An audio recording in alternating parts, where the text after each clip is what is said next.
ওহে বাপু বাপু শুনে তো স্টার্ট। বলে বাবা কি হয়েছে? স্টার্ট। আমি তো কিছুদিন পরে চলে যাব, তা এই আমাদের জমি দিয়ে যে সোনাপোতা রয়েছে তুমি সেগুলো খুঁজে বের করে নিয়ে নিও। স্টার্ট। ঠিক আছে বাবা, আমি বের করে নেব। স্টার্ট। ঠিক আছে স্টার্ট। আরে বাবা কি হয়ে গেল তোমার? বাবা বাবা তোমার কি হয়ে গেল? আমি কি করি কিন্তু বলো না, কি হয়ে গেল আমার বাবা? বের করে আন। দাঁড়া কোন। স্টার্ট।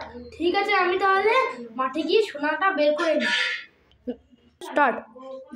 বাবা তো আমাকে বলে গেল না কি সোনা কোথায় পোতা রয়েছে। স্টার্ট। আমি সব জায়গায় খুঁড়ে দেখে নেবো, ঠিক আছে? স্টার্ট।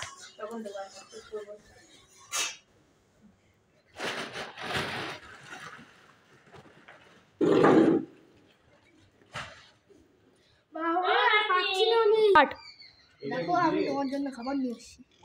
স্টার্ট। ঠিক আছে, আমি খাবার নিয়ে নিচ্ছি। ঠিক আছে, আমি খাবার খেয়ে নিচ্ছি। অনেক পেট ভরে গেছে। স্টার্ট।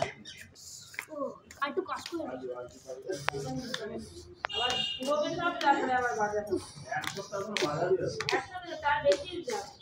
আর পারছি না পরে সব জায়গায় খুঁড়ে নিলাম, একটা জায়গাও শোনা পেলাম না। স্টার্ট। তাহলে আমি কোনো তারপরে আমি কিছু জনকে ডেকে নিই, তারা আমার কাজ করবে, তারপরে আমি আরাম করবো। ঠিক আছে, এটাই করবো। ঠিক আছে নে কর। হ্যাঁ, আমি কাজের লোক এসে গেছি, কাজ করছি।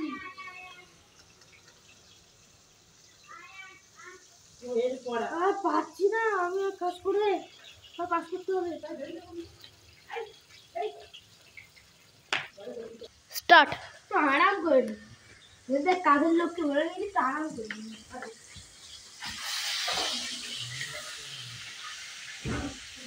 এখানে শুয়ে রয়েছে কেন? ওখানে যদি ওরা সোনা নেয় না তাহলে আমরা তো আর সোনা পেতে পারবো না।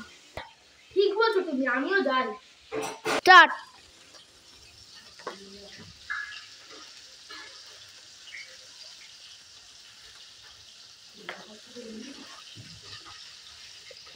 এতগুলো গর্ত করে নিলাম, তাও তো শোনা পেলাম না, কেন?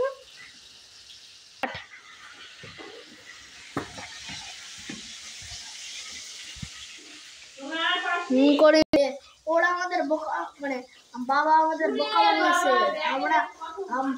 আমরা সোনা পাইনি এখন। তাহলে আমরা তো গর্ত করেছি, তাহলে এখন বীজ দিয়ে আমাদের চাষ হয়ে যাবে জমি।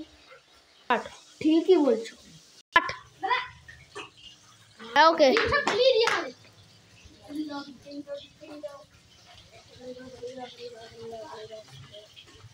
সব জায়গায় বীজ পাড়ানো হয়ে গেছে।